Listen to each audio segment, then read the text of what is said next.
Hello there. Crisis averted. Nice. No pants were pooped today. Dude, I was sitting here and I'm just doing my notes like literally 8 minutes ago. I'm like, oh man, my stomach hurts. I farted and I went, oh, run, dude. Oh boy. Yeah. Well, That's life. Hey, friends, it's time for another new episode of the Two Clouded Mind Show with your favorite hosts, Chris I have a very caveman brain. and Dave. He's falling apart in front of our eyes. Subscribe to the Two Clouded Mind Show on YouTube See our pretty faces. and everywhere you get your podcasts. Too clouded mind. Too clouded. Come on. Two Clouded Minds, baby. I love you guys. Oh my God, you're meant to do that.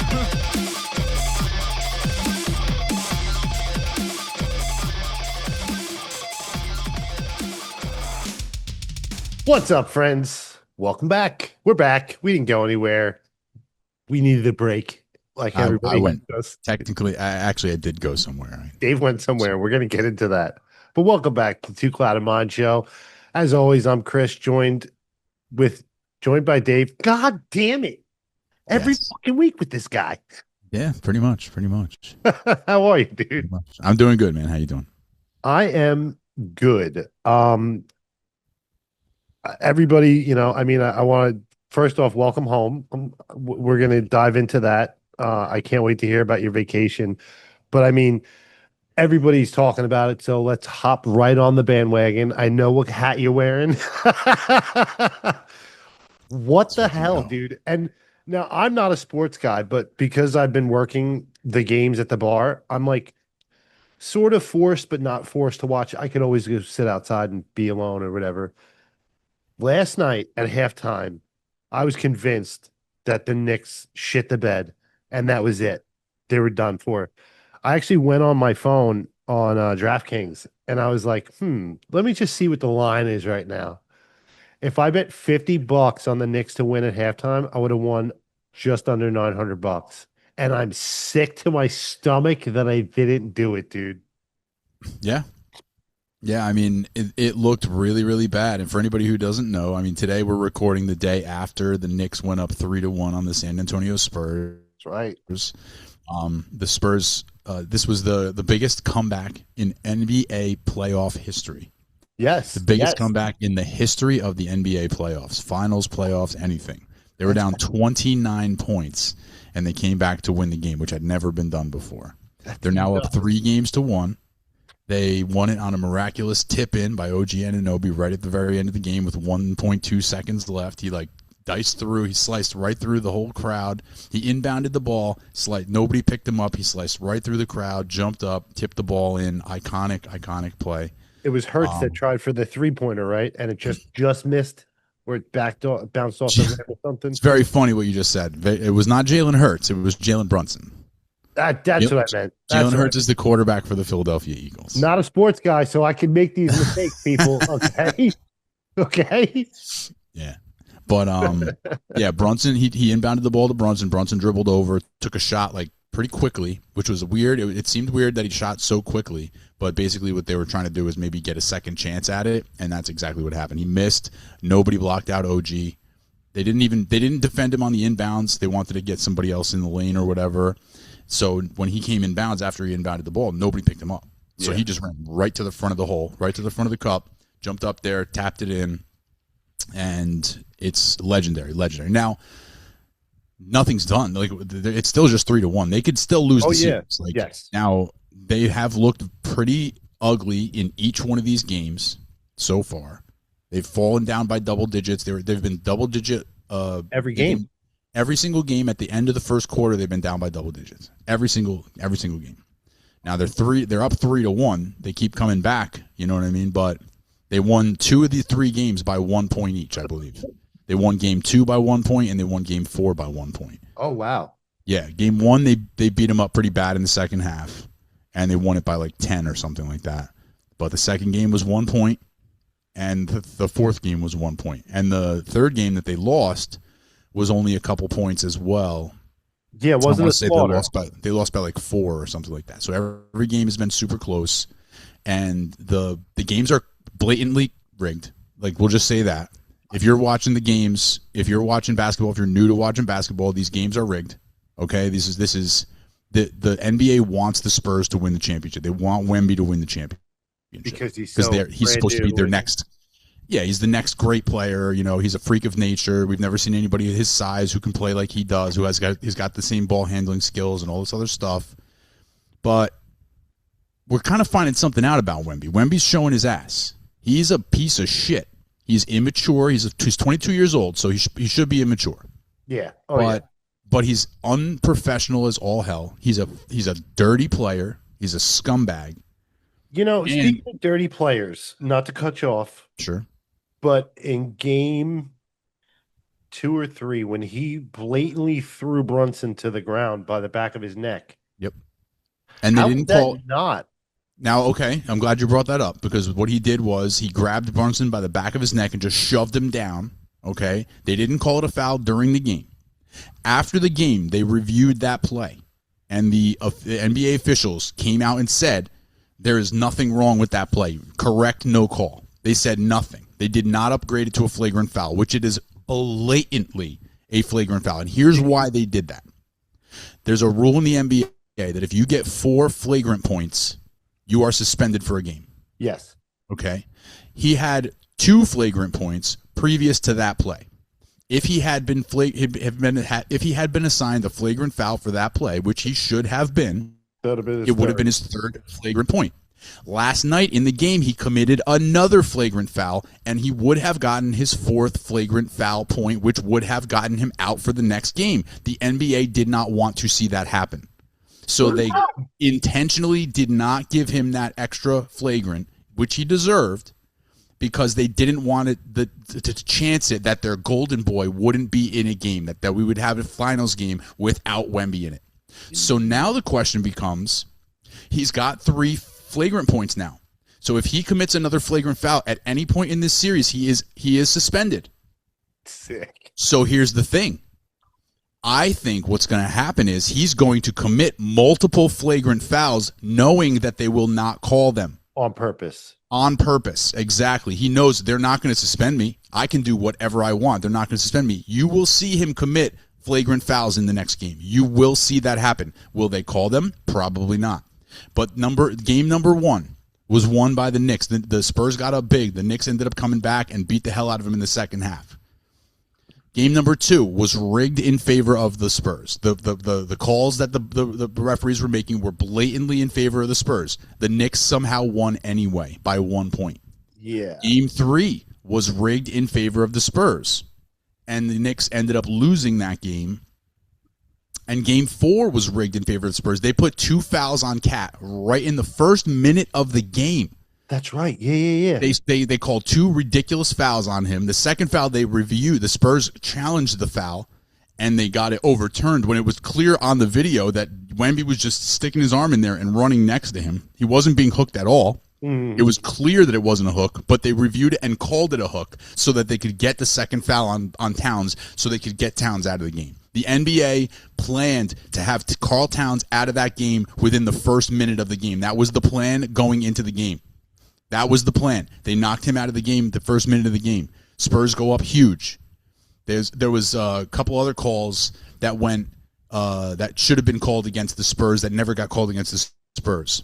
Mm-hmm. The Knicks in game 3, in the second half of game 3, the Spurs shot 24 foul shots. The Knicks shot 8, I believe. So 3 times as many fouls were called against the Knicks as for the Knicks in the game. And then the exact same thing turned around and started happening again. They started calling more fouls in general in game 4 on both teams, but it was still blatant that they were favoring the Spurs, trying to hurt the Knicks, trying to help the Spurs. Just blatantly obvious. Yeah, and even as an outsider, I picked up on that. Like I was like, wait. Yeah. And the kid I was working with during game 1 or 2. He's a D1 athlete. He played college ball. Like he knows the game of basketball very well. Like that's what he did for 20 something years.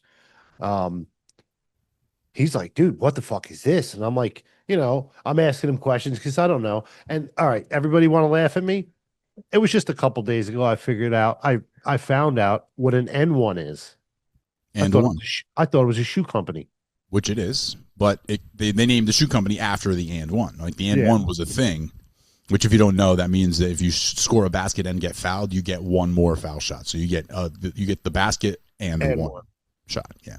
And another embarrassing fact about your good old pal Chris is I never knew why it was either 3 foul shots, 2 foul shots, Or one. and I found that out.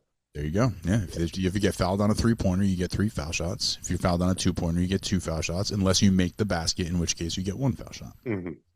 Yeah. But there's also something called a 1-and-1. You know what a 1-and-1 is? Nah. A 1-and-1 is you get to shoot 1 foul shot, and if you make it, you get another foul shot. If you miss it, you miss it, it's a play on. Like if you miss it, everybody plays. But if you make it, you get another shot. Okay. Now you don't see that quite as much in the NBA. You see it more in like college and high school and stuff like that. But that's a thing too. 1-and-1. That's cool. Yeah. Yeah, so, dude. I just want to know what emotions you were going through at halftime. It was terrible, bro. I was sitting there. I was sitting there like, do I have to watch the rest of this game?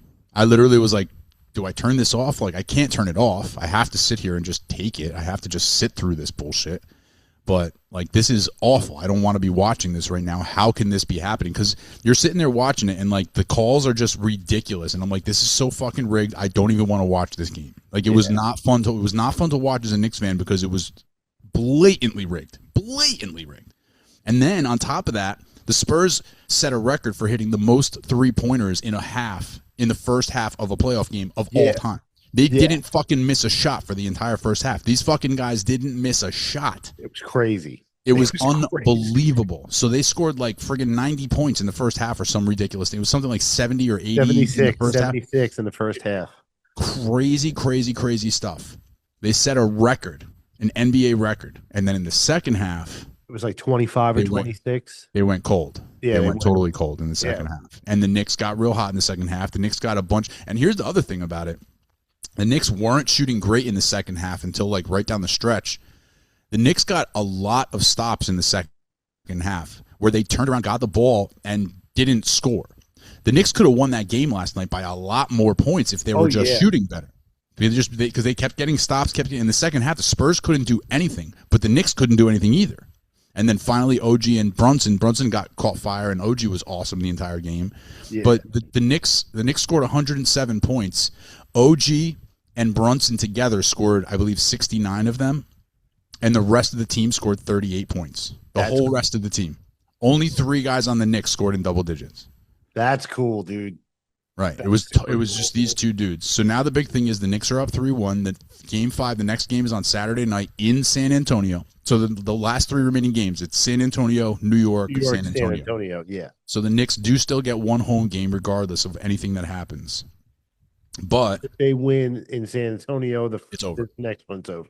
Yeah, they just have to win 1 more game. They just have to win 1 of the next 3 games. The Spurs have to win all 3 of the games. Not that they played better, but do you feel like the Knicks played better the first 2 games than they did when they came to the Garden? Like, I feel like the first opening sequence of the Madison Square Garden game, they looked bad. Yes, agreed. Yeah, they very one-sided. The lights were a little too bright for them, I think. They felt a little bit too much pressure, and also there might have been a little bit of like relaxation, like we're up 2-0 going home. We're home. Like, yeah. So yeah, they didn't look good in game 3. Obviously the officiating was pretty one-sided in that game as well. Like they could have still won that game, even with as bad as they played. But yeah, they're up 3-1. Now they just got to win 1 of the next 3 games. I would love for them to just close it out in San Antonio, not even come back to the Garden, but it would also be cool if they won it at the Garden. Yeah. But the big thing I'm curious about is how they're going to handle Wemby. How the NBA is going to handle Wemby. I know how the Knicks are going to handle him, but this fucking guy is a dirty player. There's clips going around on the internet right now of him doing shit during the game that people are like, what about this? What about this? What about this? Like he basically jumped on OG Anunoby in like this crazy way at one point during the game where people are like, are they going to review this? Are you going to review that? Are they going to review this? This dude can't stop making dirty plays. So I am positive he's going to do something that warrants a flagrant foul in this next game. Will they call it? That's what we have to watch. If they don't call it, which I don't expect them to, then you can see that it's clear that the NBA just wants Wemby to win at any cost, no matter his character. And I also feel like, there is a part of me that feels like hopefully the NBA watched how that game played out, giving him all the calls, giving them all the benefits, giving them every help that they can to try and help this guy win. Is that really the guy you want to win? Is that really the guy you want to win? You see how this guy is behaving. You see what he's doing. He's the fucking dirtiest player on the court. Do you really want that guy to be the face of your league right now? He needs a lot of growing up. He needs a lot of maturing. He's only 22, so I get it. You know, at 22, I was an asshole. I'm 47. I'm still an asshole. I get it. But is that the guy you really want the face of your league? I don't think so. I think at this point now, the NBA just kind of has to accept it and be like, look, call it down the middle. Let the Knicks win if the Knicks are going to win, because we can't coronate this guy. He hasn't earned it yet. He hasn't earned it yet. And from everything that he's done, he's shown that he doesn't deserve it. I kind of think that the 20-year-old kid on the Spurs has a better attitude than homeboy. Harper and Castle, the two guys. The guy with the hair sticking up on the top of his head, and then the other guy. Harper's from Rutgers. He's a local kid. And Castle only missed one of his free throws all night, right? Right. Yeah, he was ice cold. He was cool as a cucumber. Yeah. Wemby down the stretch, Wemby went 1 for 4 from the line, including 2 misses with like 100 seconds left in the game. He could have iced the game. Instead, he misses 2 free throws. Yeah. And I think he went something like 3 for 14 in the entire second half. Like, he was a non-factor in the second half. And in the fourth quarter, Wemby was dead. People were getting so mad at me because, like, I was fucking around. You know, obviously I want the home team to win, obviously. But I'm fucking around like, go Spurs, go Spurs. Yeah, that's a good way to get punched in the mouth. Big man, dude. I'll bet, yeah. But yeah, we got one more game, baby. One more game, and then we see what happens. We have to win one more out of the next 3. So we'll see. We'll see how it all goes. When was the last time they got a championship? 1973, I believe. Oh boy! So before either one of us was born. So we've never, in our lifetime, the Knicks have never won a championship. No, they were close in 99, right? 94 and 99, they made the finals. Those 2 years, but they lost both times. Yeah. And 99 was against the Spurs, correct? That's correct. Yep. I know a couple things. The Spurs first championship. Who was it again? Who won that one? The Spurs. Who was on that team? I'm gonna take a guess, and I'm gonna say, was David Robinson on that team? The Admiral. He was right, but remember who the other guy was, who really was the thing that put him over the top. The actual really best player. Nope. Oh, I'm gonna be so mad when you say it. You could do it with a basketball or a cookie. Bake? You don't bake with a basketball. You dunk. Dunking. We've actually had this exact conversation on the show before, so people who are watching are laughing because we've literally done this bit word for word already. Chris Duncan. Tim Duncan. The big fundamental. He was the most boring best player ever. His nickname was the Big Fundamental. He was the most boring player of all time, and all he did was just win championships. That's all he did, was just be the best power forward maybe of all time and win championships. Everybody else, he was the most boring player, the Big Fundamental. But yeah, so they won, I think, 5 championships, that Spurs team, that Spurs dynasty. Oh, wow. Mm-hmm. Yeah, they won a bunch. Now, 2 questions. If the Knicks win, does Jalen Brunson go down as the best player? If the Knicks win, Jalen Brunson's not even the MVP of the series. OG Anunoby will get the MVP. Okay. Yeah, he's been awesome in every game. He's been awesome throughout the entire playoffs. Brunson, to be fair, hasn't really been playing great in the finals. He was good in the playoffs in general. You know, like the whole team was actually really good in the first 3 rounds of the playoffs, but in the finals, it's kind of sucks. You know, this was supposed to be, you know, Jalen Brunson's ascension to, like, you know, Knicks legend status, but he's been outplayed by Cat and OG.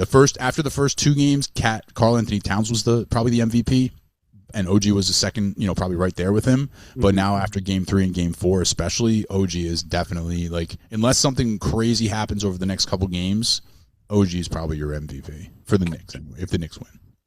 Gotcha. But again, like Brunson did score 30 some odd points last night. He really played great. If he comes out tomorrow or Saturday and plays awesome, maybe he could be put into that conversation. But as of right now, I wouldn't say that it didn't. It's not going to play out the storybook way that a Knicks fan might want it to. You know, like again, like me, somebody who collects some Jalen Brunson cards, hopefully getting those cards get more value. Like it didn't quite play out the way we would hope. Gotcha. Dude, if the Knicks win, the city is going to literally explode. It's going to be crazy. It's going to be crazy. The other day, for yesterday's game, they shut down the Madison Square Garden watch down party. They like canceled it, the one outside the Garden. I mean, no, that was two. I think that was two. Two games. I think it was game 3. Oh, I thought they did that yesterday as well. I don't think so. I think it was game 3, and I think that was because the president was there. Yeah, they shut Midtown down completely at 4 p.m. that day. It was like there was no walking traffic, nothing. Yeah. Now, so I'm pretty sure the watch party was there on last night. I'm pretty sure. The second question I was going to ask you, in basketball, like as in football, are there plays or is it just you go out there and do it? No, there's plays. Like in football, in basketball, it's not as like as exact as in football. Like in football, this guy stands over here and he runs this way or he runs that way. Like in basketball, you have something that you're trying to accomplish, but it might not exactly always go. You might have to deviate from the plan. Mm-hmm. You know, you can't just like expect everything to happen the way it's supposed to happen. So like you have a plan of what you'd like to do. You know, you're going to start the ball here, you're going to move it over this way, and the other guys are going to move around. Like there's definitely plays in basketball, yes. Mm-hmm. It's just maybe not exactly the same style of a play that it would be in football necessarily. Gotcha. But I would say a play in basketball is probably more like a play in soccer than a play in football, you know, because you're constantly moving and you're going from play to play, from formation to formation, and it's evolving as you do it. Whereas in football, everybody stops, everybody sets up, everybody goes, everybody stops, everybody sets up. Yeah. That doesn't happen in basketball or football, you know, soccer and stuff like that. Hockey, same thing, you know. You definitely have like the set guys you'll cover for whatever sequence or whatever quarter. Yeah, the offense has a strategy and the defense has a strategy. But it might not be like step 1, step 2, step 3 type of a play. Gotcha. Yeah. Interesting. Yeah. Yeah, that was one thing that was weird when I finally made it to high school and started playing on the high school team, like learning actual plays instead of just running around out there doing your thing. It was weird. But yeah, there's plays. That's interesting. I dig it. Yeah. I dig it. All right. Like the play that happened at the end of the game was a set play. Like they planned it. I don't think they expected it to play out like that. Mm-hmm. But they did take a timeout. They talked about what they wanted to accomplish. All right, you're going to take the ball out. You're going to pass it here. He's going to dribble over here. He's going to take a shot. Everybody else is going to try to for the rebound over here. I don't think they expected it to work out as perfectly as it did. But they do, you know, they do draw those things up, so to speak. They got a little whiteboard and they do their little thing. Yeah. That's cool. But yeah, it was very exciting, and we need one more. The job's not done. Did any of these games happen while you were away? Did you watch any of these? Was game 1 when you were like on vacay? And I was able to watch it on the ship. Yeah, I was able to watch it on the ship. Ship, you say? Yeah. Mr. Dave is a world traveler, seasoned world traveler.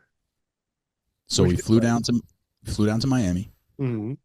We stayed over one night in Miami. Then we got on the boat. We went on Norwegian Cruise Lines. We cruised from Miami down to Costa Maya in Mexico. Then we went to Roatan in Honduras. Then we went to Harvest Cay in Belize. Then we went to somewhere else in Mexico, another place in Mexico. I can't remember what place it was in Mexico that we went to the 4th day or the 4th stop. And then, of course, there's like a sea day at the beginning, sea day at the end or whatever. Yeah.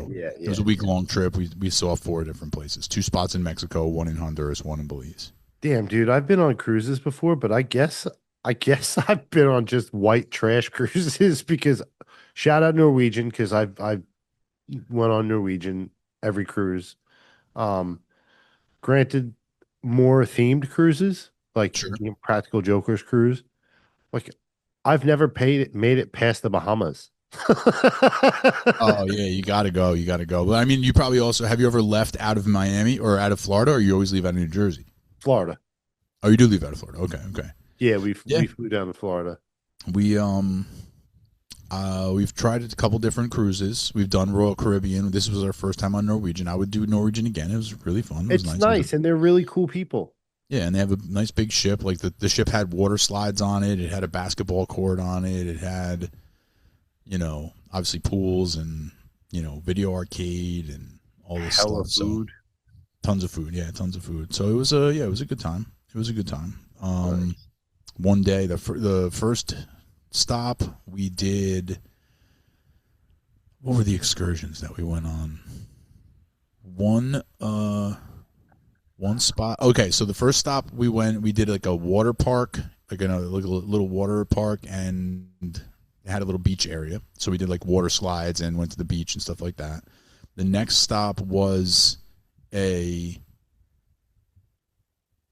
like a boat tour through like the wilderness, and it was like a howler monkey. So like you ride this boat down the river into the jungle, and you can like see the monkeys in the trees like making noise, and like all the different animals, and there's a snake here, and there's this there, and there's that there, or whatever.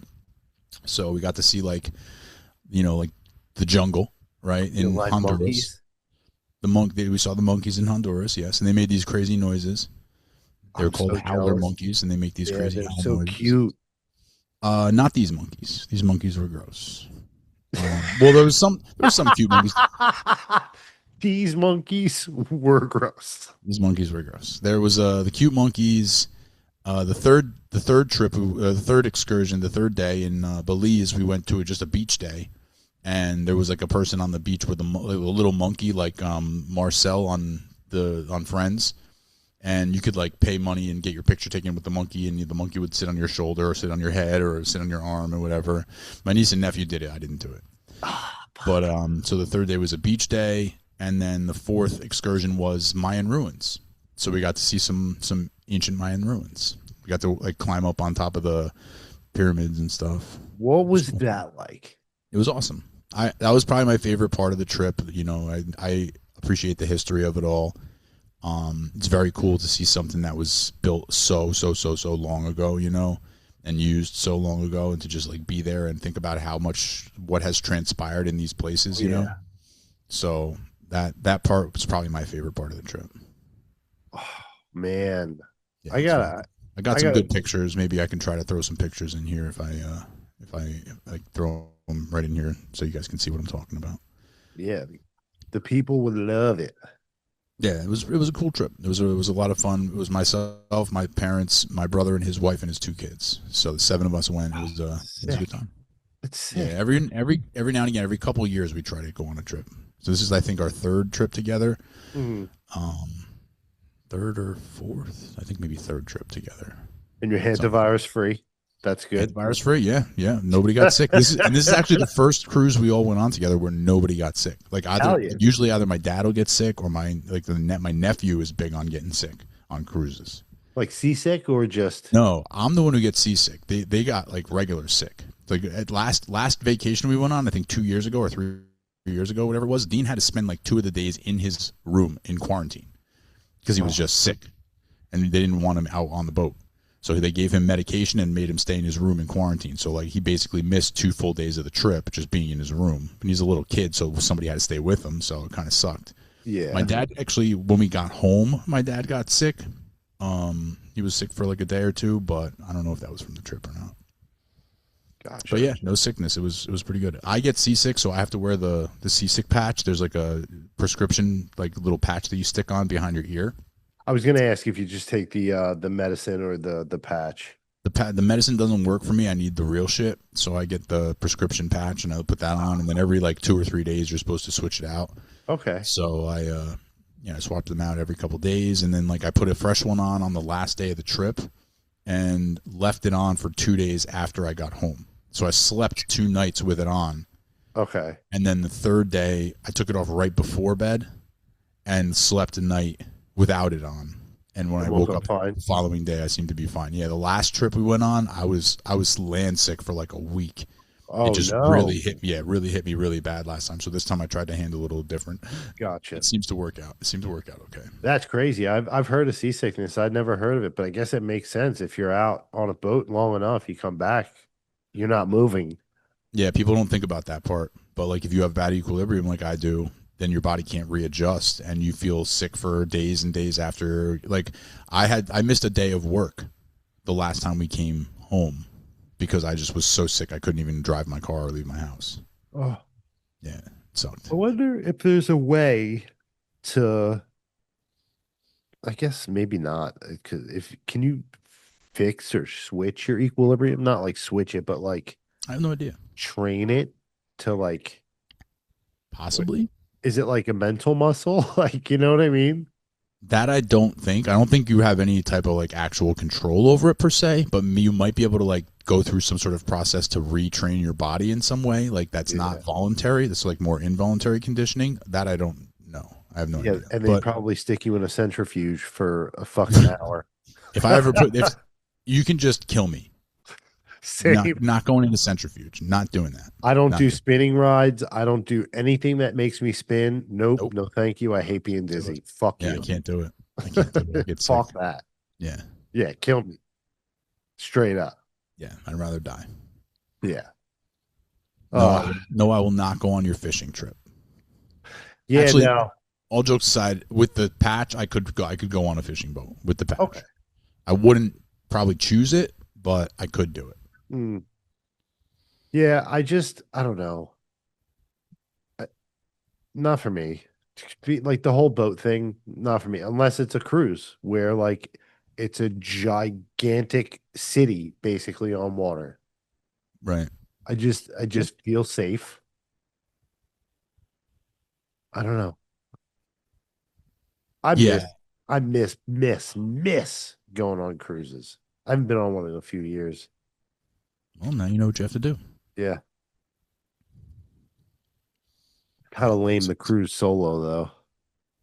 There's cruises for solos. There's singles cruises, dude. You can go on singles cruise and meet the people. I had my own room, obviously, I don't know, but like my parents. Well, I figured you weren't bunking with you. Right, but like my parents got a regular room. My brother and my sister-in-law and their two kids got two adjoining rooms. Okay. So that they had the room with the door that goes through to the other room. Tell me you got the Pimp Daddy suite.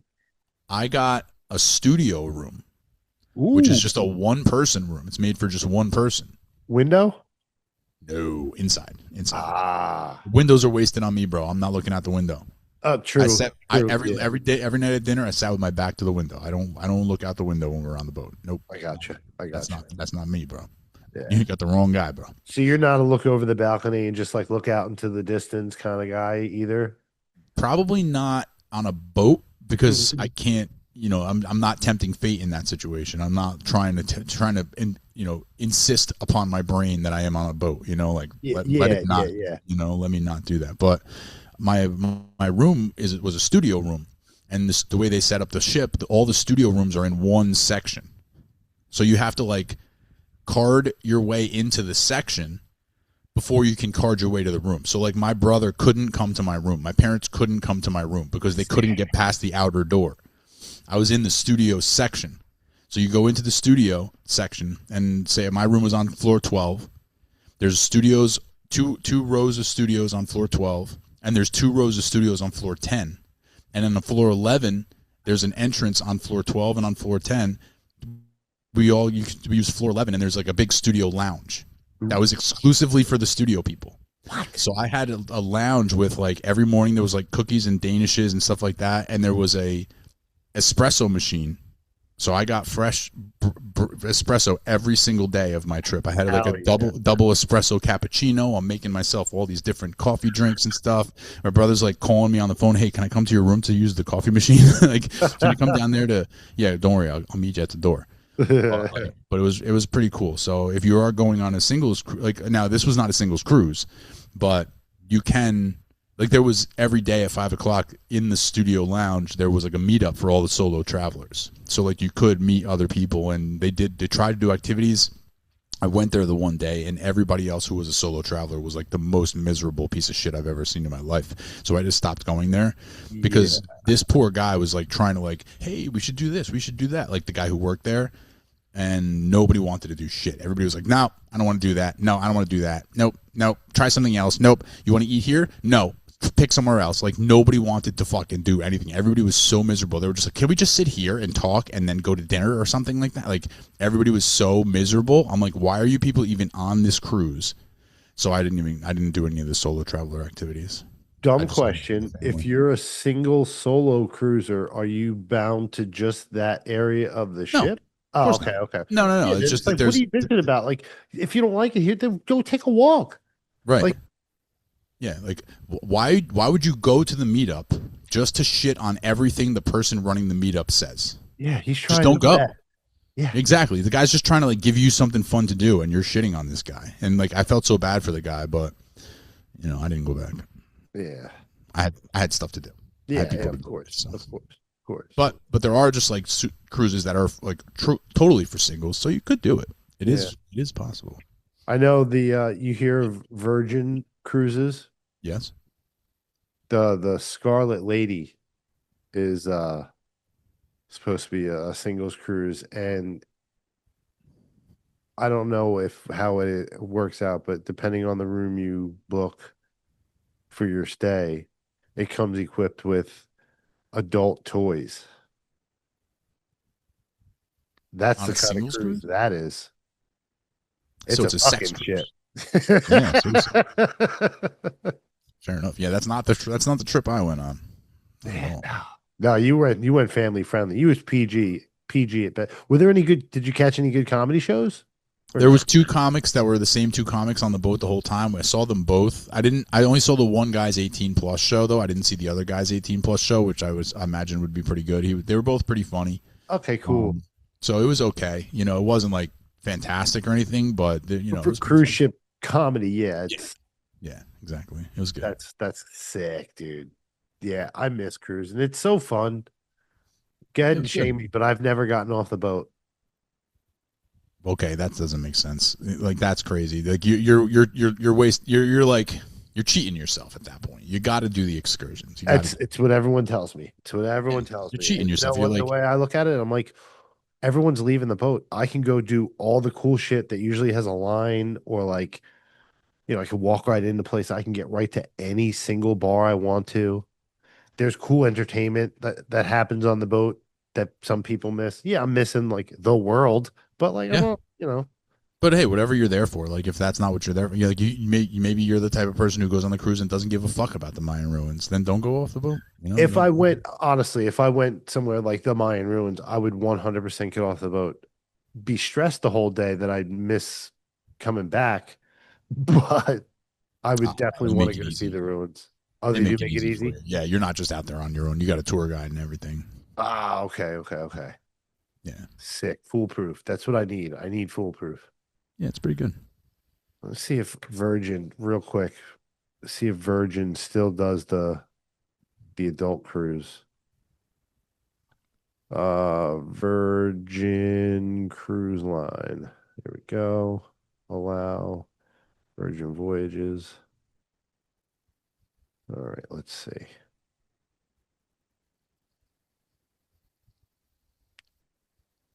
What did you call it? Scarlet Lady?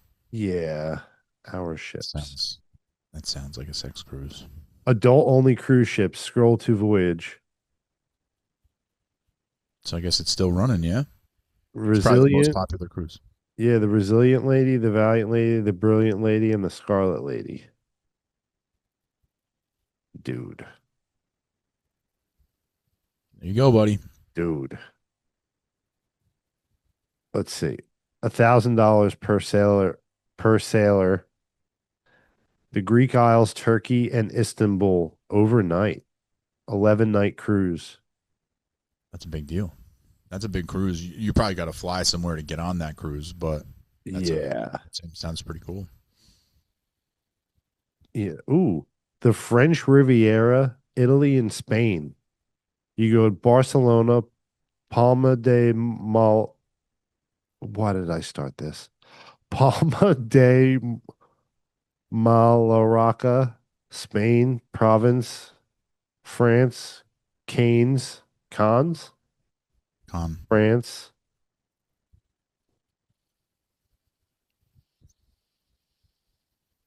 Ad, uh, Aja, Ajaccio, Corsica, Corsica, Corsica?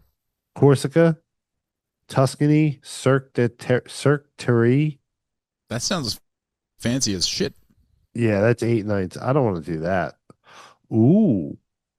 Yeah, there's some cool stuff. I'm gonna have to look at that. Yeah, man. Yeah. You could take Uh, it. You could use a vacation, I'm sure. Oh, dude, tell me about it. I mean, I can get time off of my day job.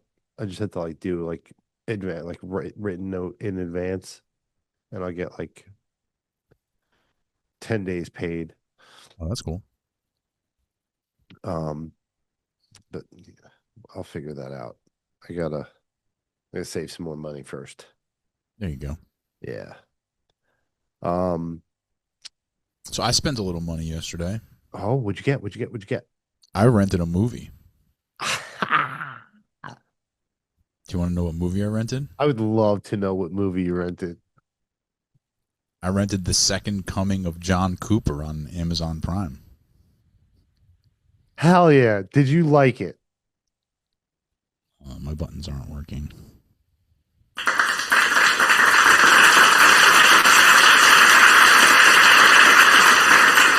That's The Second Coming of John Cooper, written and directed by Kevin Kraft. That's right.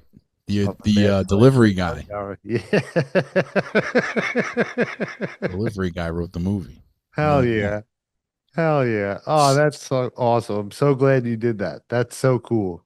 So yeah, guys. So the Mad Scientist Party Hour, Kevin from the Mad Scientist Party Hour made a movie, a real movie.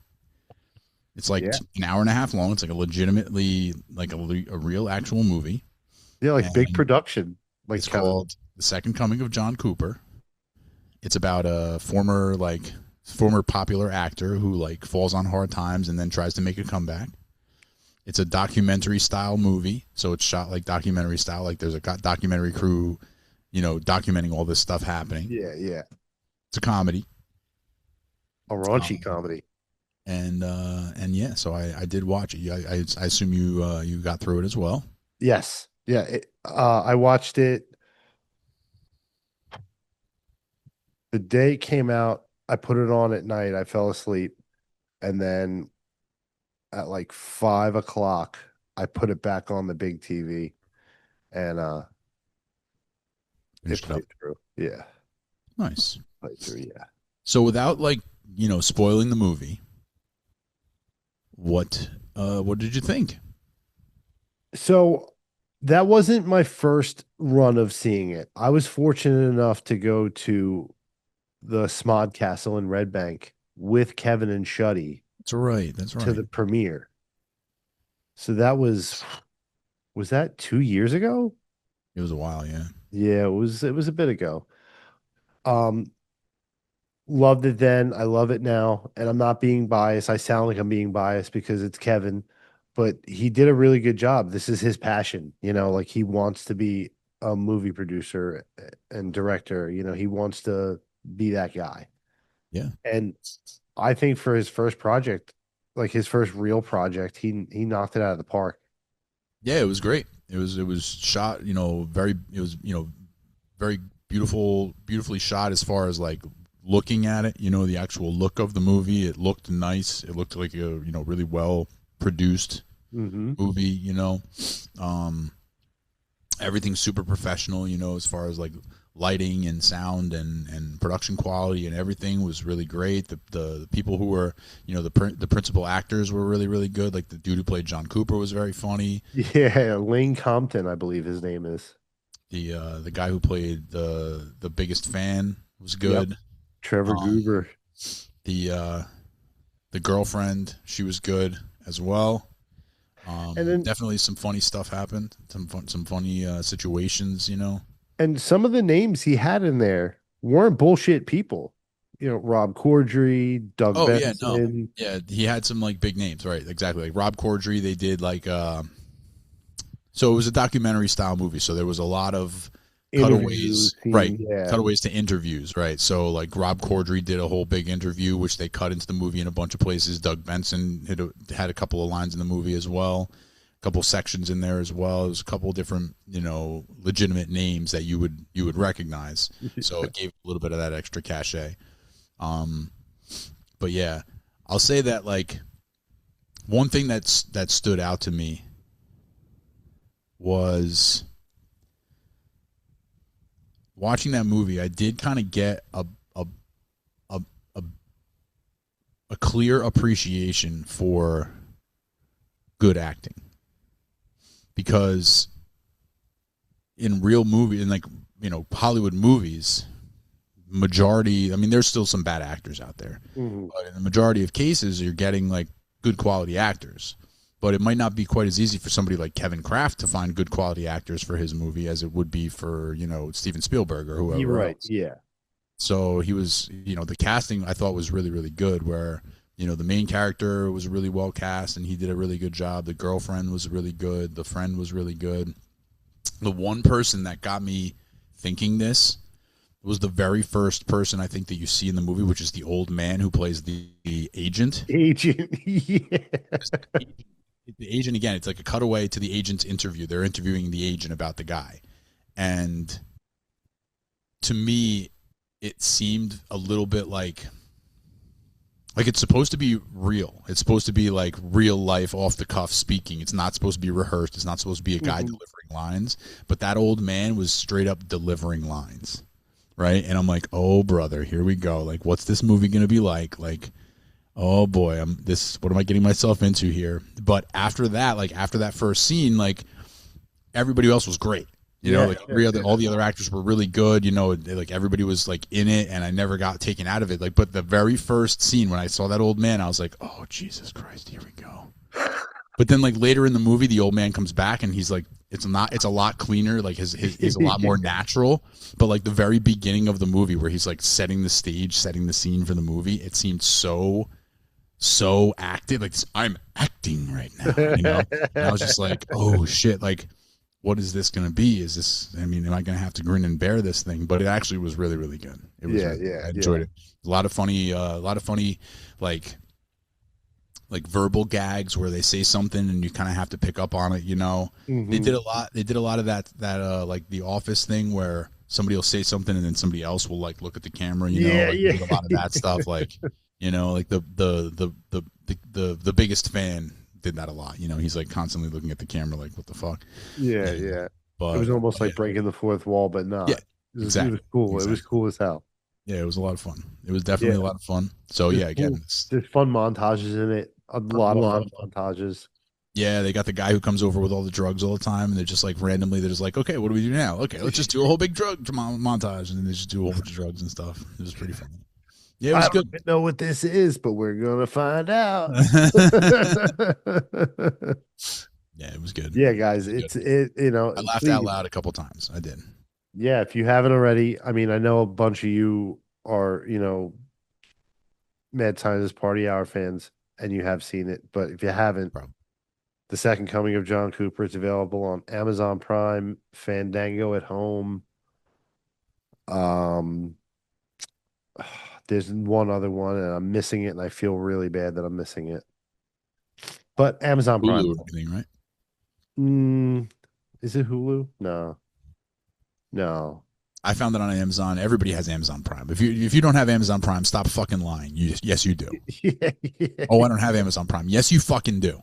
You do have Amazon Prime. Go rent it, and you probably have Amazon Prime credits, so you could probably rent it for fucking free or $1 or something. Yeah. So go watch the exactly. movie. Second Coming of John Cooper. It's very good. Yes. Very fun. We approve. Yep. 4 thumbs up from the Clouded Minds. That's right. Nice job, Kev. Sweet dude. Work, Kev.